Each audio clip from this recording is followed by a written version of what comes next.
had asked about what can we do with metallic paints if you're struggling with non-metallic and the idea of where I'm supposed to place my reflections, right? My brighter shine versus my darker reflection on metal to get it to read right. What can I do with metallic paints that can help them look better than just painting metallic paint on? Because metallic paint being a reflective paint, if I paint it all over the shield, I get reflection everywhere. As I rotate the model, the reflection changes. It's a neat effect, but it doesn't really make sense for a model that we're painting in static pose, right? So how can we take metallic paint and amp it up a bit, right? I'm not going to take it to the level of non-metallic as far as what you can control, but we'll try to get close so you can see, and then you'll be able to have the tools to then take it however far you would like. All right, so let's do that. I think that'll help. That'll be a good way to spend the beginning of Sunday here. We've been being asked about that a lot lately as we do more non-metallic. Invariably, a lot of people will struggle with it, and we want to make sure that you also have an out for being able to do some other cool stuff. So let's think about this. Let's do, like, I don't know, what does this look like to me? This looks like stone on the inside. So we'll paint the main cracked shield part as stone, and this outside shield part as metal. So we'll do silver and bronze. I think silver, bronze, and then these little stone things that he's got all over him. So let's do that. Let's do that. So first thing I'm going to want is some bright neutral gray, some white, and some probably dark warm gray. I'm going to use these first before we start painting with metallic. Titanium white, dark warm gray, bright neutral gray. And the things I want to do today. How does Hank feel about Lydia insisting on coming along when it's boys' night? Well, so he still sneaks off to boys' night. See, that's not the thing. She doesn't get to go to boys' night. She just has to come to war, right? Because she's watching what he eats. Right? And part of it's because he doesn't let her come to boys' night. So they just have all sorts of difficulties, right? Lots of good camera opportunities with Hank and Lydia. She's got girls' day, and she realized that she couldn't argue to come to boys' night if she wasn't going to allow him to come to girls' day.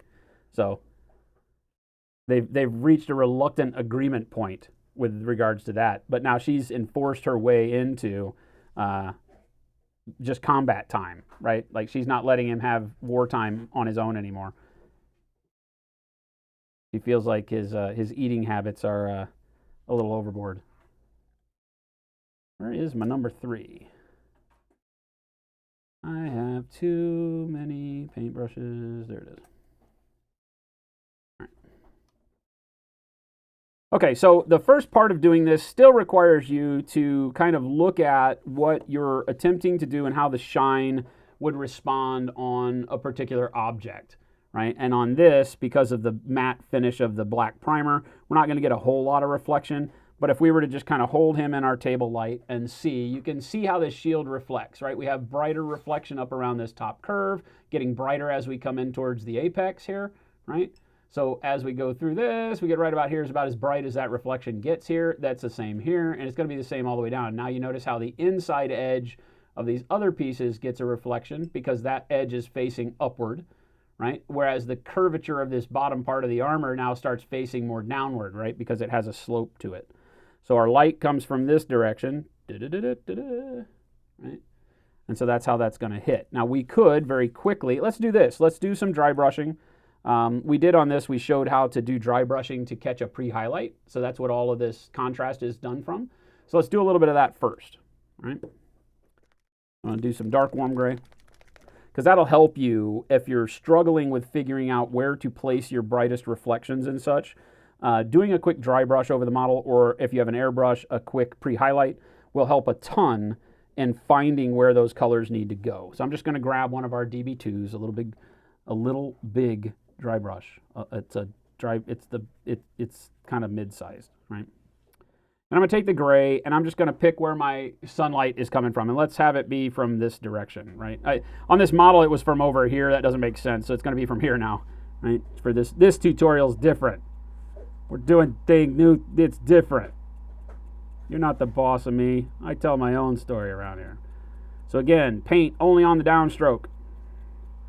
Don't ever apply dry brush in 2 directions unless you're nuts. In which case, do whatever you want and don't call me. technically you can dry brush in multiple directions if you're doing like terrain and stuff like that. But if you're doing a model and you're trying to find, your area of highlight, try as best you can to only apply paint in one direction. So I'm only ever hitting the model in the downstroke right now. Okay. Almost stuck my paintbrush in the water. That's not good. You can probably tell I'm not super dry with my dry brush right now. I want to get color on the model. That's fine.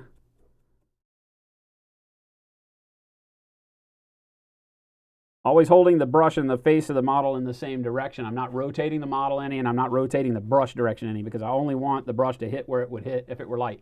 So notice I'm not getting any up under here, up underneath here, right? So that follows how the lighting was going, right? Now we're going to grab some of the bright neutral gray. I'm not going to clean the brush. This will allow me to get sort of a mix going.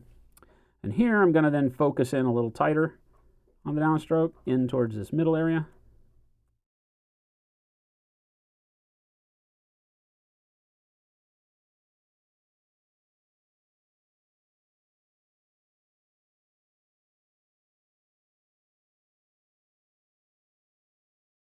Kind of in a V, right? So I get a little bit more brightness working there. And that's a good setup. Real simple. That just starts showing you the brightness of the areas on the model so you don't get lost, right? You don't start painting things down here as bright as you do up here because they're the same material. You're like, oh, I want this thing to be bronze and this thing to be bronze, but if I paint this as bright as this, it doesn't make any sense, okay? So just something very quick like that will set up your initial values on this particular shield. And then it kind of reduces the overall hard part of picking your reflection spots.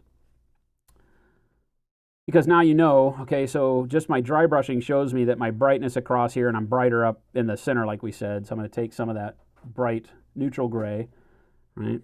Pretty thick. I'm not worried about thinning it down. And I'm just going to kind of sketch it in to this center section here, right? Remember, running parallel to the surface as opposed to perpendicular, so I can find this shine. Do that top edge. Get a little bit down here on this edge. That's way too much paint hitting there. So, then again, just kind of make that V pattern right through the center here. It's a big fat V, right? We're not getting really small down here. And then carry that on down here. Top of these spikes, right? And then this top area here where you can see that our dry brush showed us that these would be bright edges as well because they face upward, right? And maybe just a little bit of brightness on this corner. Now we're going to be going over this with metallic paint, so I'm not super worried about the smoothness of what I'm painting right now. It's all about location of paint. It's not about blending at this point with the type of painting that we're going to be doing. Get maybe some of this area back down here because it also faces upward, right? Okay. Now, unfortunately, the only thing I can tell you about how I know to place paint here is that that's how things shine. That's how things shine. Is that good language? When things shine, do like that. You'll find across a lot of surfaces, you will want your shine to start to be wider up around where the light hits the object. So up around here, obviously I extend across that entire edge. And then in here, it starts getting thicker about in here. And then thinner and thinner and thinner and thinner until I get to that bottom edge, right? And again, same thing on any of the surfaces that it hits. These spikes are pretty easy. You just do the whole top. But then down here where it spills over onto this piece, again, I want to get that edge. Remember, I'm just placing color right now, just trying to find where I want my effects to lie. Just make sure that that shine line continues downward on the same vein, which means that down here, it's got these ropes, but down here, it's going to be the same. It'll be brightest like right in there. Right? And then we might get a little bit on these, but not much. They still face upward, but there's not going to be as much glare down low, so we're not going to spend as much time doing stuff like that, right?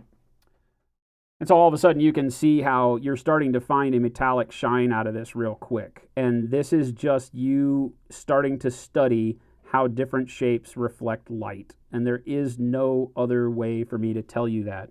If you ever see anybody saying, hey, and to do metallic metal or make, paint metallic things, they should be saying very similar things, right? Is that you need to understand the shape that you're working with first, because every shape will reflect a little differently. You can't just take this same thing that I'm showing you on this ellipse, right, and paint a cube the same way. They reflect differently. So we would have to, and if we were doing this in a manner that was conclusive, we would have to paint every single shape, basic geometric shape, cones, cylinders, cubes, spheres, and work along those lines, right? So that you had all those basic geometric shapes. And then in your head, you have to start then breaking the component parts of the model down into what shape is this?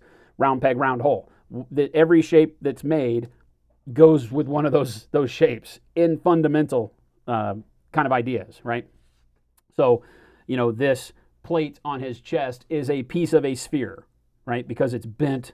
It has a radius this way over his pec. It has a radius this way around it, right? It's like a shield, right? So it's the same principle that I've done here. Our light direction just changed, right? So our light direction is coming from this way on him, and so it goes wider across this area here and then down into that little V shape, right? Same thing where light hits it in this corner. It gets broader where it hits the plate, and then it V's down a little bit. You'll see that happening a lot, right? Whereas this is part of a cube, right? This is part of a cube or rectangle, right? It's a cubic shape. It's just one face of it cut off. So you have to understand like how one side of a cube would do. And then this might be more of a shield or another cube at a different angle, right? So I'm always looking at the plane of the piece. Bam, this cube on his shoulder runs at this angle and faces that direction towards our light. So maybe I brighten it more than this one that runs at an angle, kind of parallel to my light rays as opposed to almost perpendicular. This one's parallel, so not much light hits it except right at the corner, so it sits in a little bit more darkness, right? So I know, again, this is the complication of art, right, is that we don't want to have to think in terms of all this. For a lot of people, it's like, oh my God, that sounds like a job. You just get it. You start to get it once you just play with the paint, right? And so what we're trying to do is just show you methods to get you started, then go play and see what works and what looks good for you. And when you get it, bam, you're there. And then you don't have to think about it anymore, right? Every shield will have the same kind of technique applied to it. It's really just figuring out the shape and where the direction of the light is coming, right? Because if the light on this model were coming from over here, right, like from the left, I would rotate all of this 90 degrees over here. So my bright line would run here. It would get thicker along this edge and then go into a V down here. And then I would highlight this side of these points, and this would not be as bright, right? So you're just altering where your light is coming from, okay?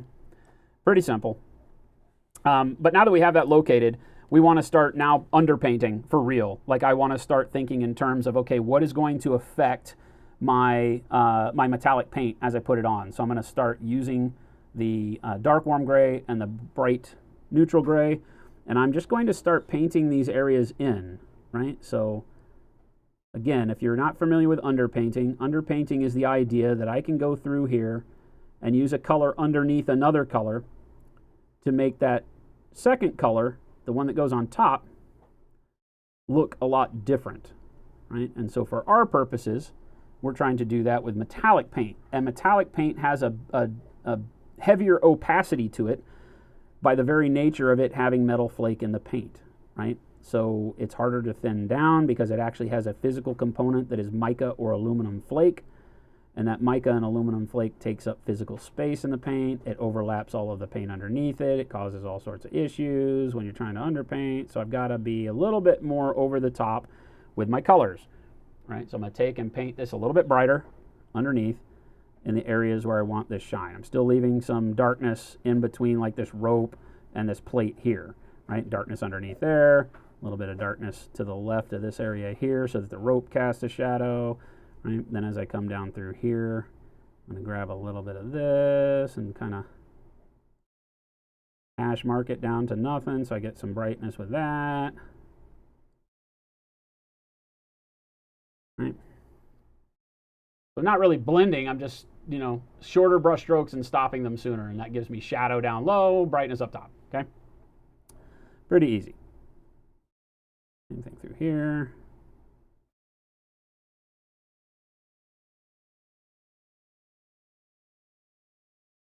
side of these. Since I know the top is super bright, I'm going to get this with that kind of not as bright paint. Again, just rough strokes to set all this where I want it.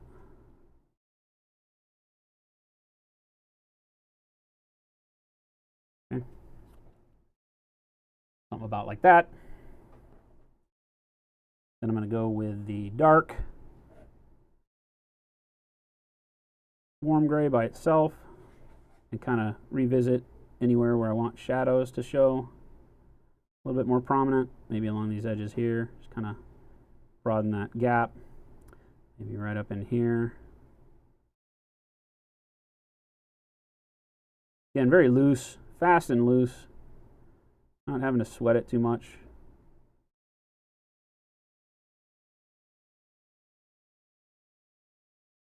A lot of this won't read through the metallic, so if you take a ton of your time trying to figure out how to make these blends, the metallic will ruin that for you anyway, right? And hopefully you can see, like this, just for doing like non-metallic, you could do what I'm doing right now and you could get a very good rough estimate of non-metallic. So if you wanted to do something very quick, what I'm showing you right now would work for that too, right? And then you could tighten it up as you get more comfortable with it. But you know, just as we've done it right now, that could be a metal shield, right? It's been done really rough, but it would work, okay? So then I'll just come with the bright neutral gray again by itself and just maybe tighten up some of these things here. I don't think the rivets really matter, but I'm going to do them anyway just to give you an idea of what you could create if you were just trying to do non-metallic in this very fast method.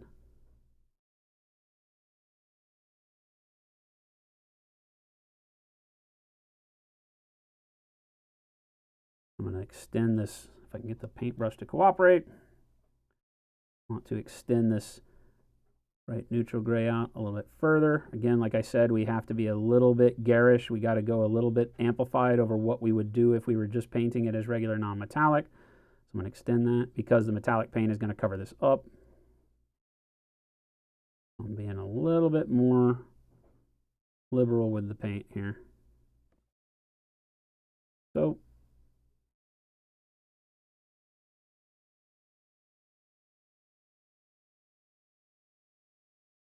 right.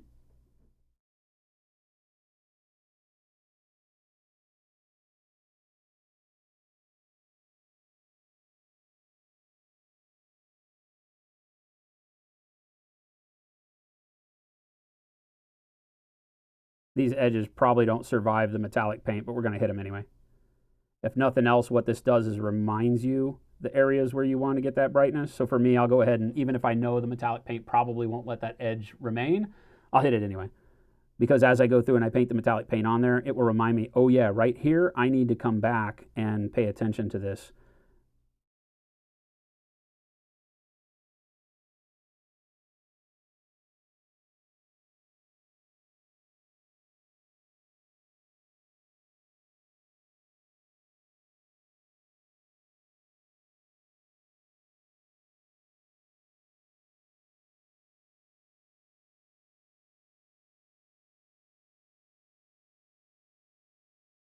Same thing with these holes, brightening up the bottom of these holes, just to remind myself as I do the metallic that I'll have to focus on that when we get there. Okay. All right, there again. Now I'm going to go with the white. Now we would not normally go with as much white if we were just doing non-metallic painting. As underpainting, it's basically non-metallic light, you know, that we're having to do to make the metallics work better for us. We're creating the same effect that non-metallic would create, but we're not as worried about blending. Like, I don't care. Smooth, whatever. Who cares? The metallic paint will smooth it out for us by hiding it. But if we do this right, then all of this will show through enough. I'm going to switch to my number 2 now. I was using a number 3 for all that. I'm going to switch to a number 2 det cord. And now we're going to go in and dial in our brightness. So I'm going to bring this into about half of this area maybe. I'll find that thickness up top again, but nestle all of this white inside of what we created with our bright neutral gray. Now we do that. So this is the part where I'm like, the rule of 50-50, if such a thing exists. the previous color that you painted. Now cover half of that color up on the inside with your next brightest color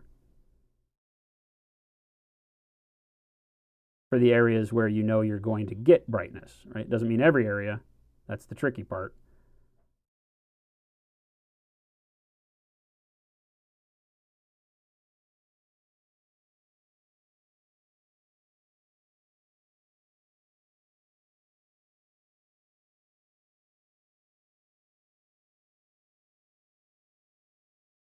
My paint's not quite thin enough right now, so I'm having to fight it a little bit. That's my fault. You don't want to thin your paint too much because you're really looking for vibrancy on this part. If you thin it down too much, then it's not going to show through, right? It's not going to be bright enough to show through when you put your metallic paint on. I'm going to catch a little bit of this edge. These rivets again. Like so. But you still have to have your brush wet enough that the paint actually flows off the brush, right? So we get the top of this, top of this, top of this, little dot there. Remember 50-50, so half of whatever I painted on these areas that I know are shiny. Banging in like that. Technically on this edge, but again, that might go away. We're going to go ahead and play the game anyway. So half of these edges here. And when I say half, you get to kind of pick where to place it, but you want to make sure you're doing like just a little bit of white here, center.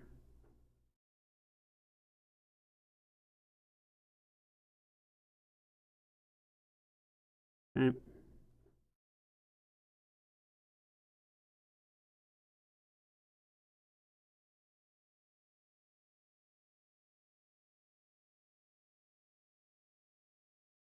Pretty good. We forgot about all the underneath of the runes, so sue me.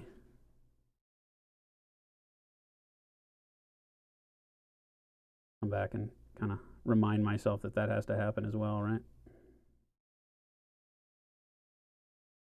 Okay, bang. Dunzos. So there you go. The fastest non-metallic metal you'll ever do, and it really only requires you to kind of take into account the shape, right, and where the light's coming from. And that's your setup, right? So a round shape attacks light or attracts and reflects light like what we've got. You know, don't have to know too much geometry. Just get familiar with round does this. And then wherever the light comes, just rotate what you see here around the shield, around the circle to fit where your light direction is coming from. Now, if light's hitting it straight on, all this goes out the window, and we're not going to talk about that right now. That'll blow your mind, right? So, Earl Dunk, what's going on? Right? Because if light hits it in the middle, then you're just doing all of this, but in a radial. You're just creating a bright circle from where the light hits, and then you're dimming it as it goes out to the edge, and then still catching those edge highlights as you need to. But you'll have to realize that if the light hits in the middle, then, you know, this underside edge would be bright, this underside, this topside edge, this underside edge, this topside edge, because it has to go from the center. Think of a, you know, an epicenter, boom, and it goes wow and radiates out. So it catches all the edges from the center point outward in a, like this. So anything that one of those would hit, it would brighten up, okay? But other than that, this is the easy way to think in terms of like spherical highlights and reflections for non-metallic, is you do this and just rotate it to meet wherever your light source is coming from, okay? But now I'm going to take a picture of this, because this I think is a good thing that we should post up on the social medias perhaps. Let's go through. It won't be quite a step-by-step because we've already failed to do photos of the first steps. Pull it back out here so I don't have quite so much light showing on it.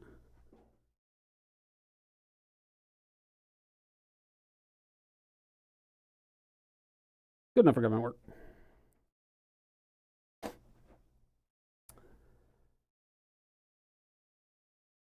Uber Delucci, one day you will work non-metallic metal with the same ease. You make it seem easy.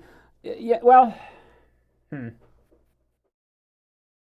again, it's just shapes and color. And I know that's I don't want to make it sound demeaning, right? Because I get that it's one of the hardest things to do, because it does require us to flip our brain on its top side.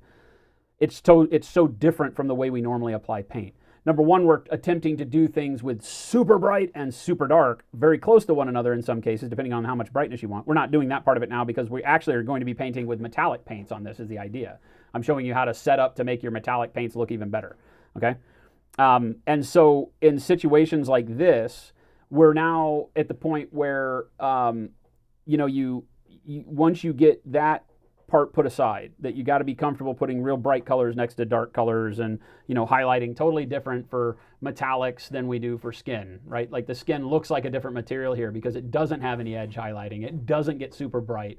Its difference between brightness and darkness is a gentle fade, whereas we get some real abrupt spots of bang brightness and then darkness right next to it, and then an edge highlight on everything, right? And so metal reflects light totally different. Plastic, metal, glass, smooth, polished, painted surfaces, they all have the ability to do what this does. And so that's why we call it painting reflective surfaces as opposed to just non-metallic metal. But in most cases for miniature, we're using it as metal.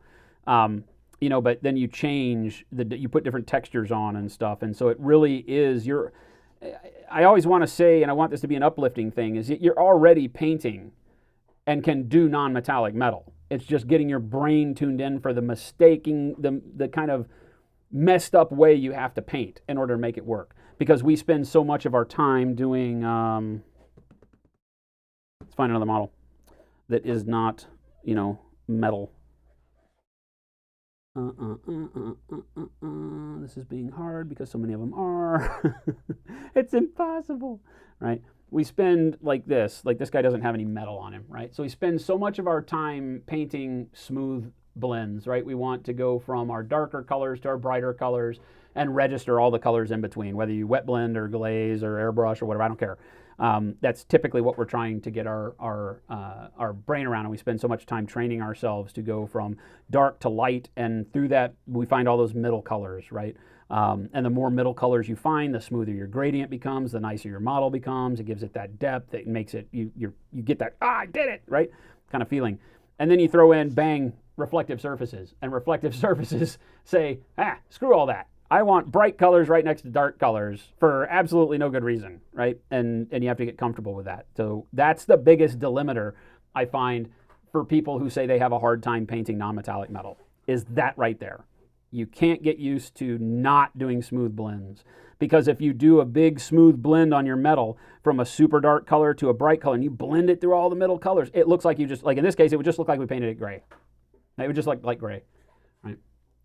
Here, it's the combo of lots of contrast thrown together in close proximity, and then lots of edge highlighting that has to make sense. You can't highlight every edge or it loses its story. You have to highlight, where the light would travel along that edge. So the science of it isn't quite as scary as it seems, but yeah, I get it. And that's what we try to focus on, is letting people understand that, you really, the first thing you have to get out of is do something fast like this, on a test model that you have laying around that says, bam, I can put real bright colors on and not worry about, oh my God, that's not blended perfectly. I mean, you could sell that as non-metallic. If you did your whole army that way, it'd be okay, right? And even though we haven't really spent any time blending, right? I mean, look at that. Right? That's very cartoony. Right? There's no blending done there at all, but it works, right? You could do, like I said, you could do your whole army that way. A couple more spots of white, and then we will start in. Joko, what's going on?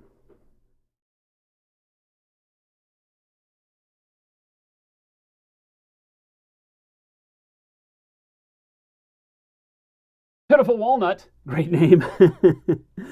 I'm sad for you now. I like walnuts. Yeah, you're not pitiful. Anybody that tells you otherwise is not your friend. Thank you for the follows, gang. I'm just throwing a little bit of brightness on these other things because we are going to be painting them in different colors of metallic paints as we do this. So we need to make sure that we've got a little bit of brightness extending down here onto that section of the shield as well. Bingo. Jaco, Pitiful Walnut, Guaranteen, like it. And Gato Preto, what's going on? Gato Preto, what is going on? Thank you for the follows. Hope I didn't butcher your names too much. Thunder Dude Brew says, because reasons. Brubaka, that's awesome. You'll enjoy them. You will enjoy them. Ski, what's going on, man? Baroque Chimera, still one of the best names on the internet. I feel like they have some nearly identical neighbors that she uses for her nags. It's like, you go tell Hank. He won't listen to me. When Hank comes over to your house tonight, I want you to tell him he's looking fat. He doesn't listen to me. This is the way this whole thing works. For those of you that are just showing up, we are painting in the background. We're painting Hank and Lydia. Hank and Lydia are from the board game Hate, and Hank is according to Lydia, having some eating disorders. She's worried about his cholesterol and his weight gain, and so now she's going to follow him through in this reality TV show as he goes off to war. And she's packing his lunch. They're cannibals, so she got all the body parts in the lunch pack there. She's doing meal prep for him, so she's not allowing him to take big old bundles of lunch. She's monitoring, like she's looking around. She's going, did you eat all of it for lunch? All right, don't eat it. Yeah, that's 2 arms for lunch, and then you got to save the rest for a midday snack. I don't want to see it all gone early. And Hank's like, oh, Lydia. Right? So that's our reality TV show about these guys. So the ever wonderful adventures of Hank and Lydia. If his diet isn't good, maybe he shouldn't be eating some. You shaded with pink on yellow. It hurt your head when it worked so good. We just get oranges, right? So yeah. I've seen a lot of people talk about like basing your yellow with like hot pinks or highlighting with hot pinks and stuff like that. And definitely, right? Because it gives you a warmth, but you can brighten it up as well. So tons of ways to do it. But Tommy Lee Gunn, what is going on? Jen says hi. She's in the background working.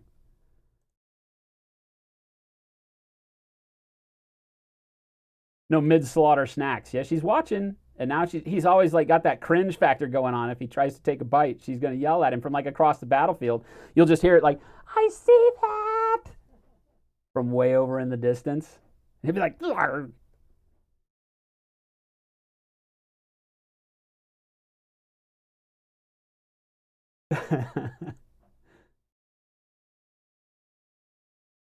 All right.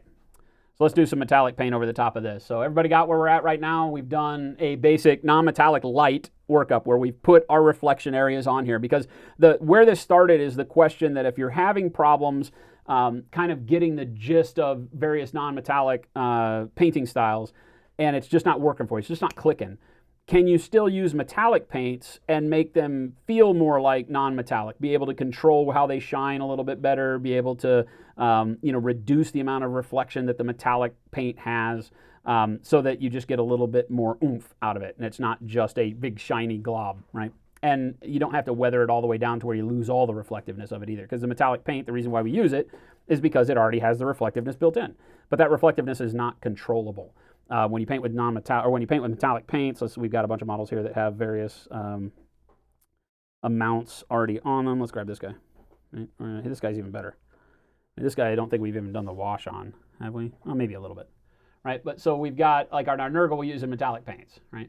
And so the metallic paints are really cool because they feel like, hey, that could be metal, right? When I move around, all the reflections move just like the metal that I see in real life. The problem is the model doesn't move. The model is a photograph.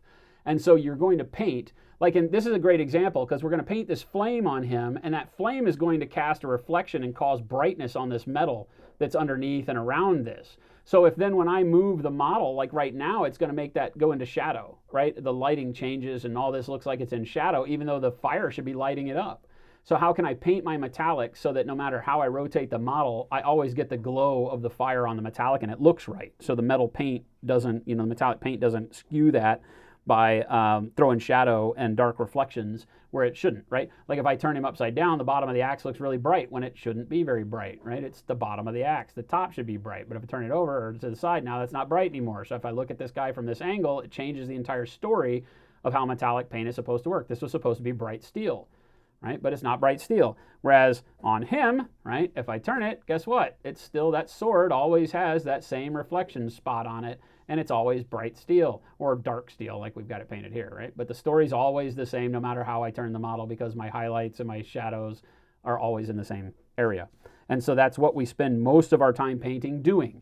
For the rest of the model that isn't painted with metallic paint, we put shadows where we want shadows, the inside of his thigh. We haven't painted a whole lot on this guy, so there's not a whole lot of other stuff already set up, right? But if we grab another guy, grab this guy, right? So this guy's got a shadow under his gut. He's got a shadow in the cloth down here. This skull is all, or this face is all shadowed, right? Shadows under his arm. You know, shadows where shadows are supposed to go. On the purple guts, there's a shadow underneath, right? Shadow on the bottom of the tank. And so if I turn him upside down, guess what? All the shadow areas are dark like they're supposed to be. The brightness of the light doesn't change the story on my model. It does on the metallic bits, though. All these metal bits that are supposed to be dark are now bright, right? And they're bright when I turn it this way, whereas now the model, the rest of the paint gets bright, but I get my shadows where they're supposed to be. So metallic paint in general for me, personally, is a little bit of a conundrum because of that, because all of my other painting on the model is based around where do I want my highlight, where do I want my shadow, and that doesn't change. When I move the model, it doesn't change, but the metallic does. The metallic reflects in weird ways, and so I have to look at the model in one direction, and that's the only way it looks right. Because as soon as I start moving it around in other directions, right, and tilting it and stuff, it looks wrong because the metal shines where it's not supposed to. So we're just trying to show you right now how you can use these kind of intro non-metallic ideas, and then we'll do metallic paint over it. So let's do this. Let's start with the bronze area up here because that's the biggest reflection, right? So I'm going to take bronze. Ta-da!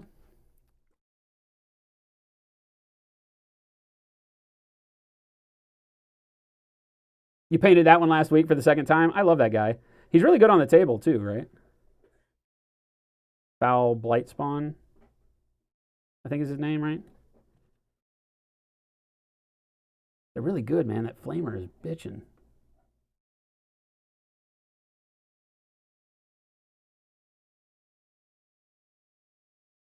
All right, so we're going to take our brush. I'm going to use the number 3 here.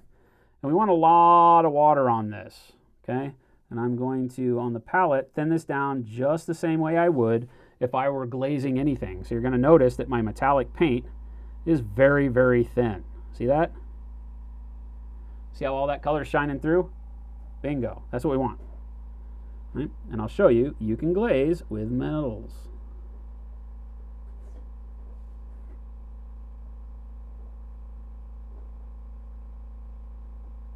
I just want to cover that entire area up with the bronze, get inside there too. We'll probably paint those runes glowy or something eventually as well, right?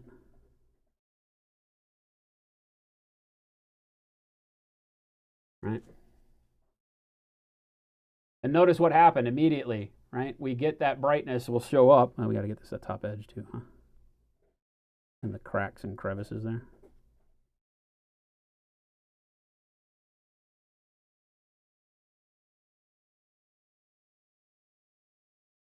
Okay. Immediately it helped us by keeping that brightness where it needs to go. See how that bright bronze in the middle where our white paint was, and then gets darker out towards the sides?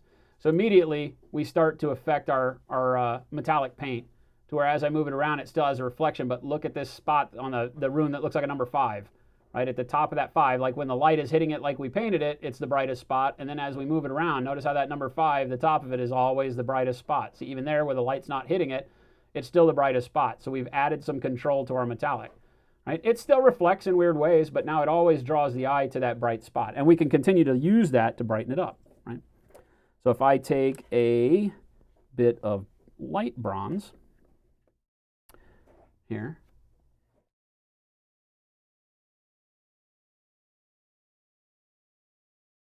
I already know where to put my light bronze because it's just tracing where I put that white.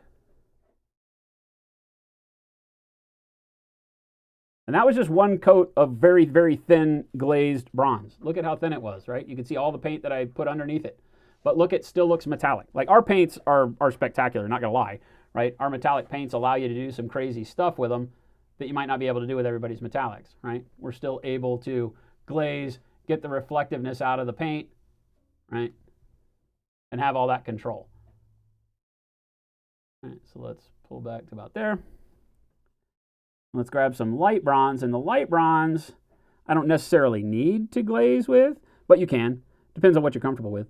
But just like we did before, I'm just going to start finding that edge now with my light bronze, the whole edge. And then this center area again.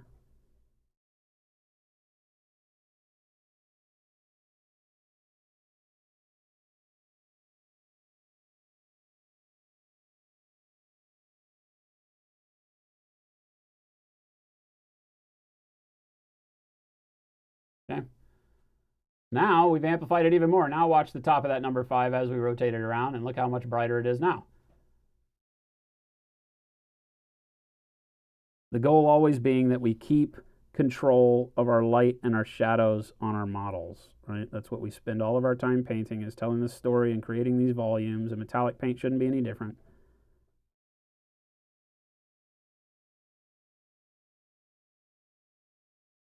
Okay.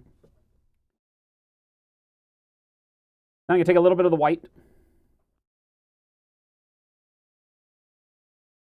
and a little bit of the bronze, the light bronze together. Make that even brighter. All right, so now I'm dealing with this kind of color over here. Now I bring that in to the 50-50 rule like we did with our white. We're basically redoing what we just did, right? We're just bringing this in, very inner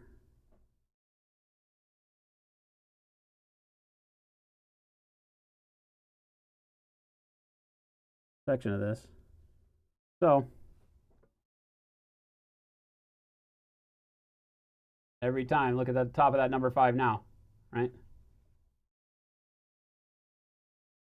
Privateer Press guys in chat, if Hanley's still out there, he's probably yelling at me. It's not a number 5. And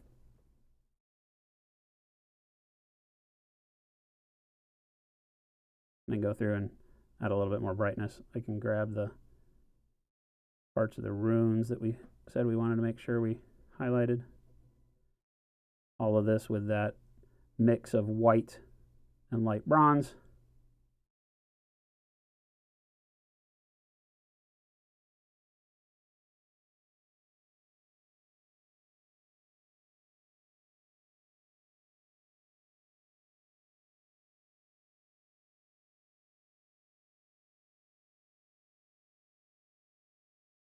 Right?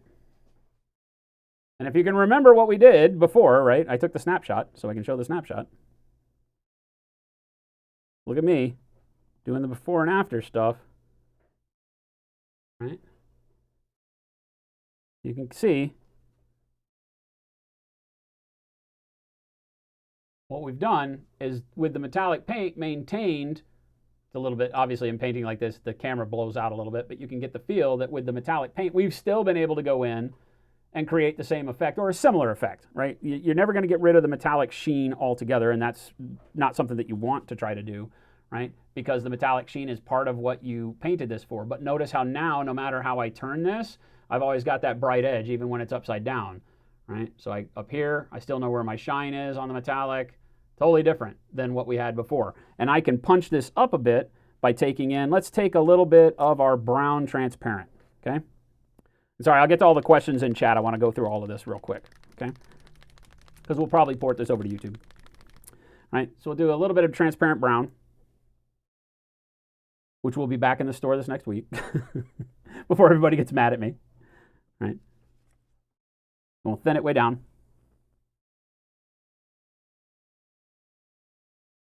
Where we're getting this kind of ability with it. See, not too dark, but it will let us leverage some shadow back onto this bronze. Right? And let's just take it in some of these areas like, oh, I don't know, how about this bottom corner right here?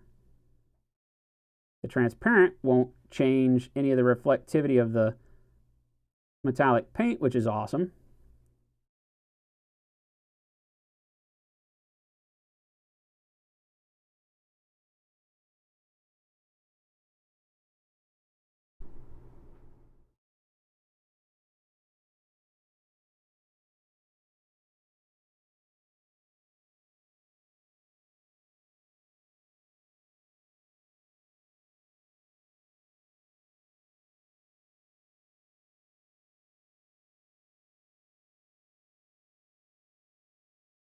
How about that? Now all of a sudden, not only do you have your highlights staying highlighted, but now look, our darker shadows stay darker as we rotate it too.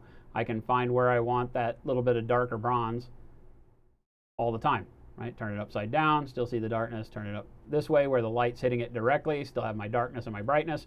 So now very quickly, you can see how you can create a similar effect. You're still allowing the metallic to reflect light, but you're now being able to control it a little better with that underpainting and vibrancy of the way the white and the bright gray worked underneath that glaze of metallic, gave it that spot of brightness that then you traced back over with a brighter metallic on top of it. And you can thin that however you want. You play around with it and see how opaque do I want it. Because if you got to be careful, if you go too opaque with the top layer of light bronze, then that top layer winds up looking weird next to the thin down layer underneath it. You'll have one that's transparent looking and lets some other color and texture show through, and then you got this bang, looks like a sticker of metallic on top.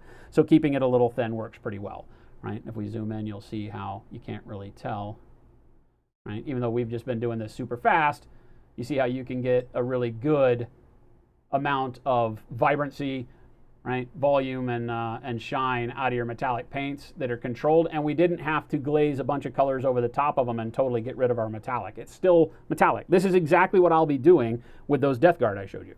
Right? So there you go. Hopefully that helps. Dickie B, 20 freaking months, man. And tons of gift subs along the way. So that's really like 40 months because Dickie B's like gifted an additional 20 months to other people other than himself. So thank you, my friend. Thank you, thank you. Steiner Miniatures, what is going on? Welcome, welcome. So Russ, I hope you're still out there and that helps you there. It says, so the trick is to glaze the metallic paints on. Oh, yeah. Well, okay, so let's back up, all right? Let's back up a bit and say you could technically do this without the glazing once you get a hang of how to highlight these different shapes, right? So we talked about non-metallic shapes, how to get them to, read like metal, right? But see, I mean, so look at the bronze here that we've painted without any metallic paint, right? Notice how other than the green that we have in this, I mean, those are pretty similar actually, right? So now you start to understand when you can feel this out and you start to understand shapes and how light plays over the top of reflective shapes based on sphere, cube, cone, cylinder, and all that. Steiner Miniatures, thank you so much for that, host.